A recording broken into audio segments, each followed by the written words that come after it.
많은 군사 전문가들이나 국내외 이런 연구기관과 정부기관에서도 우려하는 부분이 바로 이겁니다. 지금은 이제 완충지대가 사라졌기 때문에 이러한 강대강 속의 어떤 긴장 상황 속에서 북한의 도발 위협 수위가 높아짐에 따라 우리가 자칫 그런 프레임에 말려서 한반도에서 있어서는 안 될 그런 전쟁 직전 또는 전쟁 위기 상황까지 갈 수도 있더라. 자, 이제 교수님이 안보와 군사 전문가이셔서 요즘에는 이제 전 세계적으로 전쟁이 계속해서 나타나고 있잖아요. 그리고 북한에서도 계속 한국을 도발하다 보니까 한국 사람들도 안보에 대한 관심이 점차 많이 생기고 있는데, 제가 교수님 영상을 보니까 한반도 전쟁 위기 상황, 만약에 언젠가 제2차 한국 전쟁이 벌어진다면 지금이라도 문제될 게 없다라는 약간 굉장히 위험한 멘트를 하시더라고요. 그러니까 지금이 안보가 위험할 수 있다라는 거죠. 그렇죠. 어떤 이유로 그런 말씀하신 걸까요? 최근에 국제 정세는 매우 불안정해지고 있고요. 맞습니다. 2022년 2월 24일 이제 우크라이나와 러시아가 전쟁이 벌어졌는데 네. 두 번의 겨울이 지나고, 그러니까 횟수로 3년째 지금 접어들고 있는 상황입니다. 그리고 작년 10월에는 이제 이스라엘과 하마스 간의 전쟁이 또 벌어졌는데, 사실 저희 같은 학자들 사이에서의 견해로 보면 이스라엘과 하마스 간의 전쟁이라고 하는 그 전쟁이라는 표현도 좀 맞나 싶어요.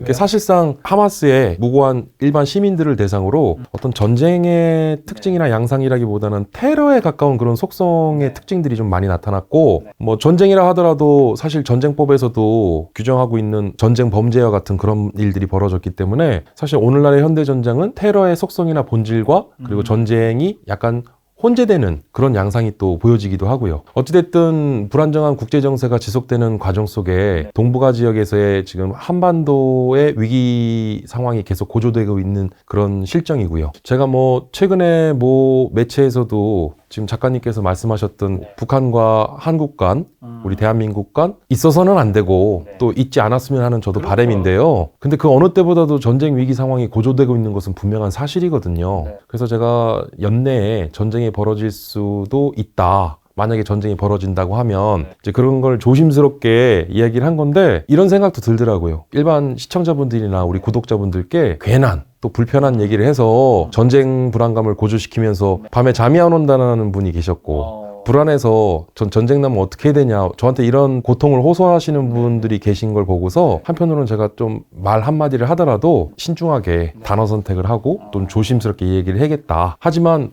오늘날 이러한 불안정한 국제 정세 속에 안보를 논하는데 동화 속의 얘기만을 할 수 없지 않습니까? 그렇죠. 그래서 제가 오늘은 우리 구독자분들께서 궁금해하실 만한 내용들을 제가 속 시원히 좀 답변 드리도록 하겠습니다. 근데 국제 정세에서 그런 이제 전쟁이나 있는 것과 어쨌든 그게 안타까운 일이지만 우리나라의 전쟁은 아닌 거고 좀 멀리 있는 일이잖아요. 러시아, 우크라이나, 이스라엘, 하마스 같은 게. 근데 왜 이제 남북한의 그런 것들이 이제 뭐 지금이 아니더라도 조만간 일어날 확률이 높아진 건가요? 오늘날은요, 지구상의 모든 글로벌화되어 있는 이제 국가와 국가 간, 권역과 권역 간, 대륙별 이러한 모든 것들이 다 연결되어 있습니다. 22년 발발한 우러 전쟁에서도요, 사실 우리나라가 일종의 전쟁 특수를 맞이하면서 이른바 K방산이라고 하는, 그래서 한국 방위산업이 또 글로벌 방산 무기 시장과 이제 해외에서 매우 주목을 받고 있는 상황이 됐고, 그리고 작년 이스라엘과 하마스 간의 전쟁에서도 보면 북한제 무기들을 또 하마스가 사용을 해요. 그러니까 여러 가지들을 보면 우리와 전혀 무관한 일은 아니더라는 거죠. 좀 다시 돌아와서 지금 올 신년 초부터 북한 김정은 국무위원장이 굉장히 날선 강성 발언들을 많이 하고 있습니다. 어떤 발언들이 있었죠? 뭐 가령 남한은 뭐 교전국이다라고 하는 그런 표현을 가감없이 표현하는 것도 그랬고요. 근데 사실 그 교전국이라고 표현한 것은 국제법상으로 1950년 6월 25일 한국전쟁이 개전된 이래로 1953년 7월에 휴전이 됐지만 말 그대로 휴전 상황입니다. 그러니까 벌써 반세기가 넘는 기간 동안 전쟁이 잠시 휴식 중이기 때문에 사실 북한 입장에선 우리 대한민국은 교전국이라는 표현이 맞아요. 그렇다고 하면 반대로 우리 대한민국 입장에서도 북한은 교전국이 되는 거죠. 근데 이러한 불편한 단어를 공공연하게 이렇게 사용하기 시작했고, 뭐 동해상에 미상의 발사체를 발사하고 여러 각종 신무기들을 시험 발사하는 등의 이런 도발 행위는 어제 오늘만의 일은 아니었지만 최근에 보면 그 빈도와 강도가 조금 더 높아졌다라는 거예요. 그래서 우리가 이런 부분들이 어떻게 일종의 복선, 그러니까 이제 이러한 시그널들을 통해서 지금 한반도 위기 상황이 고조되어 있고, 그리고 주변 국가뿐만 아니라 전 세계적인 불안정한 국제 정세 속에서 자칫하면 한반도, 즉 동북아시아 지역이 이른바 그런 전쟁 위기 상황 속으로도 휩쓸려 가고 휘말려 갈 수 있을 수 있다라고 하는 일종의 가정이죠. 그럼 이제 말씀하신 대로 이제 북한이 한국을 도발하는 그런 빈번한 횟수가 점차 증가했다는 건데, 북한은 연이어서 왜 자꾸 우리를 도발하죠? 북한은요. 네. 사실은 우리가 뭐 북한을 일반적인 보통 국가나 일반 국가라고 지칭하기는 좀 어렵죠. 그렇죠. 뭐 사실 공산주의, 사회주의 이념 체계를 표방하면서 3대에 걸친 또 독재 국가로서의 또 그런 또 국가의 양상을 보여주고 있는데, 북한은 우리 대한민국이나 이런 도발을 할 때는요, 미국을 비롯한 국제사회의 관심과 이목을 받고, 그리고 본인들이 어떠한 주장이나 그리고 본인들이 원하는 바를 달성하기 위해서 그러한 도발을 하더라는 거예요. 그러니까 그 도발의 이면에는 그러한 숨은 의도가 내포되어 있다는 것이고, 그리고 북한은 항상 이러한 도발 행태가 일종의 벼랑 끝 전술을 많이 펼쳐왔기 때문에, 어떻게 보면 북한이라는 나라가 전 세계 최강대국인 미국을 상대로도 미국 본토를 타격할 수 있다라고 하는 뭐 그런 발언과, 일본의 영공을 지나가면서도 발사체들을 또 시험 발사를 하면서 주변 국가들에게 굉장히 불안감을 자극하고 있고, 전쟁 위기 상황을 계속 고조시키고 있고, 근데 이제 북한은 결국은 고도의 어떤 셈법에 의해서 도발을 해왔다는 것이고, 이러한 도발은 우리가 이제 전쟁론이나 또는 군사학에서는 일종의 기만 전술이라든가, 그다음에 뭐 여러 가지 뭐 그런 측면에서도 보면 북한은 그러한 이제 대한민국에 대한, 그리고 또 주변 국가나 미국 그리고 국제사회를 통한 본인들의 주장이나 또는 의지, 대내외적으로 표방하고 메시지들을 보여주고, 이것은 사실 국제정치뿐만 아니라 국내 정치에도 해당되는 게, 북한 내에 강경 군부 세력들이 있어요. 그래서 그런 북한 내 강경 군부 세력들의 불만을 잠재우기 위해서라도 자꾸 내재되어 있는 북한 사회 내부의 불만을 외부로 증폭시키고 외부로 방향을 돌리는 측면도 있죠. 그러니까 북한은요, 우리 대한민국을 도발할 때는요, 도발 이후에 어떤 대응을 할 것인지를 염두에 두고 도발을 해왔어요. 근데 우리가 그런 북한의 도발에 맞장구를 쳐주고 맞대응을 하는 순간, 어떻게 보면 자칫하면 북한이 의도하고 원하는 대로 그 프레임에 끌려갈 수 있다는 거죠. 그래서 우리는 그런 부분들을 좀 신중하고도 냉철하게 분별하고 접근을 해야 된다. 뭐 재작년 12월 26일 북한이 군사분 개선 MDL 이남으로 5대의 무인기를 또 내려보내지 않았습니까? 네. 용산 비행 금지 구역을 비롯한 우리 서울 상공 수도권을 휘저으면서 굉장히 국민들께서도 불안감을 많이 느끼셨을 텐데, 많은 질책을 받았죠, 우리 국방부도. 그래서 이제 윤석열 대통령께서도 북한이 이제 한 대 내려보내면 우린 2대, 3대 올려보내라. 틀린 말은 아니에요. 뭐냐면 이제 안보학에서는 티포텟이라고 해서, 눈에는 눈, 이에는 이라고 하는, 이제 전쟁법은 국제법인데요. 전쟁법에서는 일종의 자위권을 보장하고 있습니다. 그러니까 자위권이라는 것은요, 매우 제한적이고도 한정적으로 자위권을 발동할 수 있는데, 상대국이나 적국으로 하여금 어떤 명백한 도발이나 그 위협이 징후가 명백할 때 일종의 자위권을 발동할 수 있다라고 하는데, 그럼 그 자위권은 뭐냐? 선제 타격이 가능하다라는 거죠. 과거에 우리 윤석열 대통령께서도 대선 과정에 이제 선제 타격론에 대한 그런 불씨를 붙이신 바 있는데, 사실 그 자체는 틀린 말은 아니에요. 그런데 선제 타격을 하게 되면 결국은 전쟁이 확전이 되지 않겠습니까? 그럼 앞서 말씀드렸던 우리 한반도에서 다시는 두 번 다시 있어서도 안 되고 있지 않아야 할 한국 전쟁이 벌어진다는 거예요. 전쟁이 벌어지면요, 북한과 우리 대한민국은요, 북한 스스로는 이제 자멸하게 될 것이고요, 그리고 우리도 공멸의 길을 면치 못할 겁니다. 그러니까 그만큼 피해가 어마무시하고 엄청난 피해를 겪게 될 것인데, 이러한 전쟁에 대한 리스크를 우리가 어떻게 리스크 테이킹 할 것인지, 그러한 전쟁 위험이나 또는 전쟁을 감수할 만큼의 그러한 부분들을 우리가 어떻게 감내할 것인지, 이러한 부분들을 우리 대통령께서나 또는 우리 국방부 장관, 그리고 또 뭐 국회에서도 그렇고 이제 고민을 많이 해야 된다는 거죠. 좀 조심스러운 얘기인데 이런 얘기 좀 안 하려고 하는데, 최근에 신원식 국방부 장관께서 북한의 연이은 도발과 이런 김정은 위원장의 강성 발언에 대해서 짖는 개는 물지 않는다라는 표현을 하셨거든요.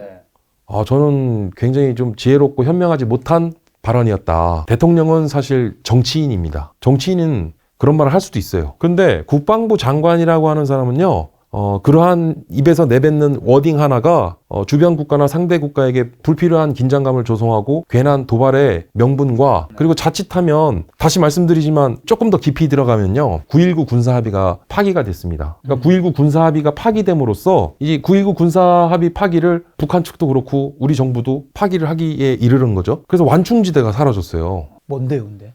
자, 이제 북한과 우리 대한민국이 이제 반세기가 넘는 기간 동안 휴전 상황 속에서도 어떻게 보면 무력 충돌과 그리고 그런 대립과 갈등이 빚어지면서 불필요한 그런 불안감들이 조성됐죠. 그래서 이걸 가리켜 이제 코리아 리스크라고 하는데 그러한 코리아 리스크에 대한 부분들도 그렇고 결국은 대한민국과 북한은 이제 통일을 맞이해 나가야 되기 때문에 결국 그런 측면에서 보면 어떻게 보면 한반도의 평화에 대한 메시지들 그런 것들과 그런 염원들이 9.19 군사합의에 담게 된 거죠. 그래서 어떤 무력 충돌에 대한 발생 가능성들을 줄이고 긴장을 완화시키고자 하는 부분이 가장 큰 부분이었는데 사실상 그러한 9.19 군사합의가 파기됨으로써 완충지대가 사라지니까 북한과의 대화의 어떤 통신선도 차단됐고 어떻게 보면 강대강이에요. 이제 해외에 여러 군사 전문기관이나 또는 다른 해외 여러 정보 이제 국가의 정보기관들에서도 한반도 상황에 대해서 굉장히 위중하다라고 얘기를 하는 게 의도치 않은 우발 상황에 따라서 전쟁으로 확전될 수 있다라는 거예요. 그러니까 북한은 어제 오늘만의 일이 아니라 항상 도발을 해왔는데 그 도발에 대한 우리 도발 대응 수위가 자칫하면 국지전 양상 내지는 결국은 이게 확전이 될 수 있다라고 하는 우려가 커지는 거예요. 그러니까는 처음에는 의도치 않고 원래는 계획이 없었는데 어떤 불가피한 상황 속에서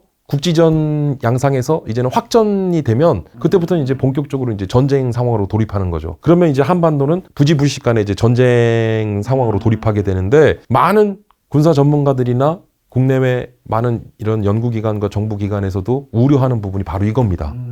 지금은 이제 완충지대가 사라졌기 때문에 결국은 이러한 강대강 속의 어떤 긴장 상황 속에서 북한의 도발 위협 수위가 높아짐에 따라 우리가 자칫 그런 프레임에 말려서 한반도에서 있어서는 안 될 그런 전쟁 직전 또는 전쟁 위기 상황까지 갈 수도 있더라. 그런 부분이 우려스럽다는 거죠. 자, 그렇다면 이제 북한과 한국의 병사나 무기 수는 어느 정도 차이 나는 건가요? 글쎄요, 북한은 이제 GFP라고 해서 글로벌 파이어 파워. 아마 일반 시청자분들도 최근에는 이제 많이 접해보셔서 아실 텐데. 거의 군사 순위 나오잖아요. 네. 이거는 이제 미국의 군사 전문 기관입니다. 이제 민간 단체예요. 근데 이제 뭐 국가기관이나 정부에서 발표하는 지표도 아닌데 민간기관에서 발표하는 것을 우리가 신뢰할 수 있냐라는 또 얘기를 하시는 분들이 있는데 미국이나 해외의 많은 기관들은요 이른바 싱크탱크라 불리는 기관들은 다 민간기구입니다. 예, 그래서 뭐 그러한 어떤 신뢰성이나 이런 부분들을 우리가 민간에서 했냐 정부기관이나 정부 출연기관에서 했느냐에 따라서 뭐 그런 부분들에 대해서 우리가 좀 오해가 없어야 될 것이고 GFP에 이제 전 세계 매년 140여 개 국가를 대상으로 군사력 순위를 발표하고 있는데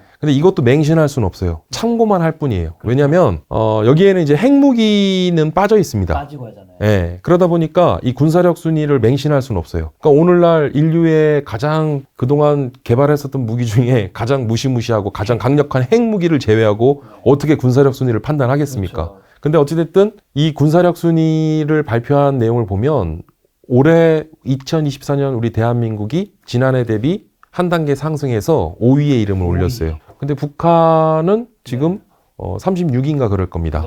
그러다 보니까 이제 단순한 군사력 수치만 보더라도 그런데 이 군사력 수치를 그러면 핵무기를 제외하고 뭘 판단하냐? 한 50여 가지에서 60여 가지 정도 되는 평가 지표들이 있어요.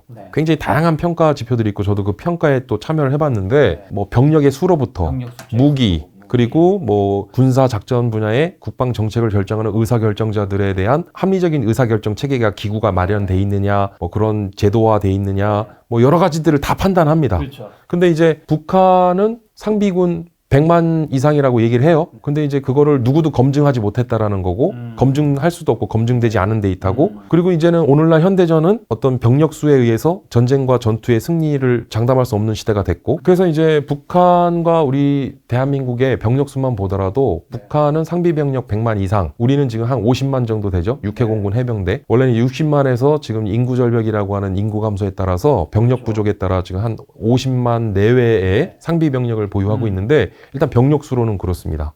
그리고 육해공군 해병대가 보유하고 있는 다양한 각종 무기 체계로 보자면 북한보다는 쉽게 얘기하면 우리는 그 굉장히 성능이 우수한 그렇죠. 그러한 질적 우위를 앞세울 수 있는 그런 무기 체계들을 보유하고 있고 하지만 육상의 지상 무기 체계 전차나 자주포, 뭐 장갑차와 같은 그런 무기 체계들은 북한 못지않게 우리가 많이 보유하고 있죠. 우리가 북한을 보다 더 많은 보유를 하고 있다라고 우리가 조사를 하고 있고 공군력도 우리가 월등히 앞서고 있고요. 해군력 또 앞선다고 하지만 해군력에 있어서 중요한 게 이제 수상함과 같은 군함뿐만 아니라 잠수함 전력인데 잠수함이나 이런 거는 사실 북한이 조금 보유하고 있는 게 더 많죠. 그 잠수함의 어떤 성능이나 재원이나 뭐 이런 것들을 보자면 어쨌든 이런 무기 체계를 단순 비교하더라도 우리가 절대 밀리지 않는다. 그러니까 병력수에서는 설령 밀릴지라도 우리는 또 선진화돼 있는 또 예비군 동원 제도들을 또 운영하고 있기 때문에 항상 유사시 전시 상황이 되면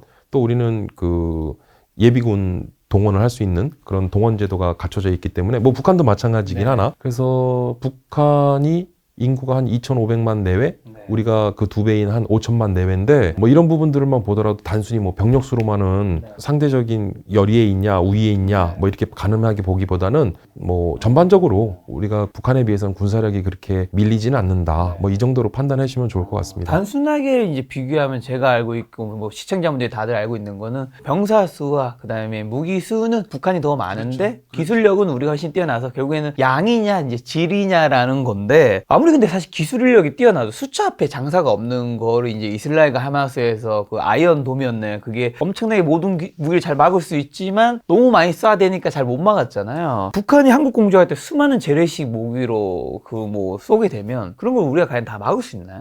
일단 군사학에서는요, 공격하는 자인 공자와 방어하는 자인 방자. 근데 방자는 항상 분리할 수밖에 없습니다. 그렇죠. 당연히 불리하죠. 사실 잠깐 말씀하셔서 좀 드리면 가장 고도화되어 있는 미사일 방어 체계를 보유하고 있는 나라들이 있어요. 대표적으로 미국이나 이스라엘이나 뭐 우리나라도 그렇지만 이스라엘에는 아이언돔이라는 게 있죠. 그러니까 돔이라는 게 방어막을 돔처럼 형성하는 거예요. 근데 돔을 씌우는 게 아니라 상공에 그러한 어떤 적포탄이나 미사일 등이 날아왔을 때 이걸 정밀하게 요격할 수 있다는 건데 이게 한계가 있어요. 그렇죠. 물량 앞에 장사 없다라는 말이 맞아요. 그래서 이제 뚫린 거예요.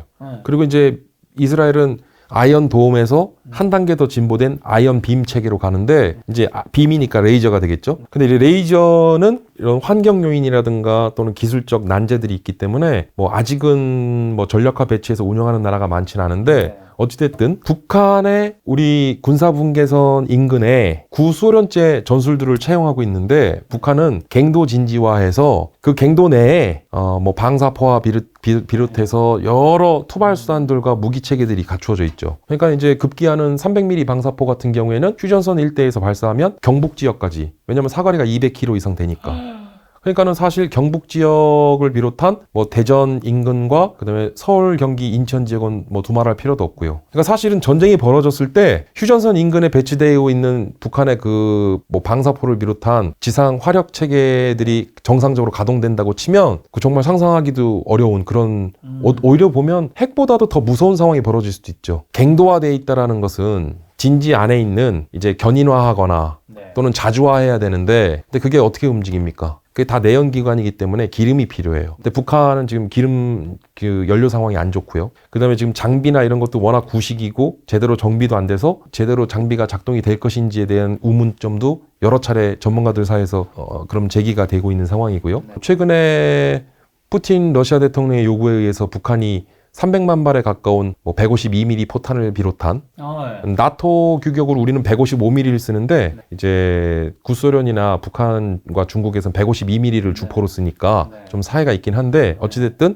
300만 발에 가까운 그런 무기 장비와 포탄들을 공유해 줬는데 그게 거의 절반에 가까운 물량이 불량 내지는 제대로 작동이 안 되더라는 거죠. 그러니까 그런 문제도 북한이 지금 고민이 많을 겁니다, 사실은. 그래서 우리가 사실은 안보에 있어서는 조금 보수적으로 접근하는 건 맞는데요. 과연 북한의 이러한 어떤 전투력이나 군사력을 과연 우리가 그걸 있는 그대로 다 받아들이기는 좀 곤란하다.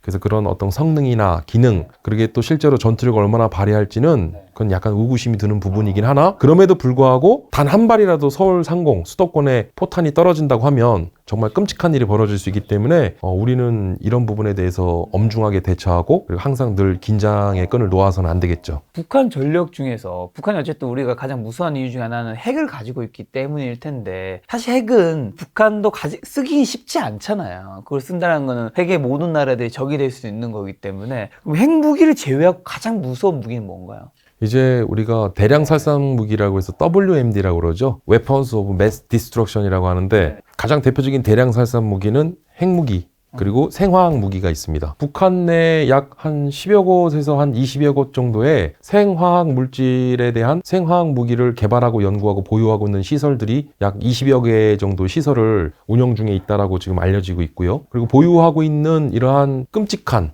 그런 그 생물학적 테러를 벌일 수 있는 생화학 물질들, 이런 화학 작용제들이 굉장히 많은 양을 보유하고 있다고 알려지고 있어요. 그리고 이제 비대칭 전력으로서 보면 북한의 특수전 인원들, 그러니까 우리로 따지면 이제 특전사나 특수부대를 일컫는 용어인데, 북한의 이러한 비대칭 전력에 대한 부분에 대해서 이런 이제 특수전에 대한 부분들, 전쟁이 임박하거나 전쟁이 벌어졌을 때 우리의 가장 중요한 군 지휘부나 산업시설, 그리고 우리 후방 지역에 깊숙이 침투해서 사회의 모든 것을 교란시키고 그런 산업물자나 동원물자들이 동원되고 생산되는 데 있어서 차질이 빚어지게끔 하면서 굉장한 혼란을 불러일으킬 수 있다는 거죠. 그래서 우리로 하여금은 사실 북한의 이런 특작부대나 특수부대에 대한 비대칭 전력에 대한 부분이 사실 굉장히 위협적인 존재로 인식되고 있죠.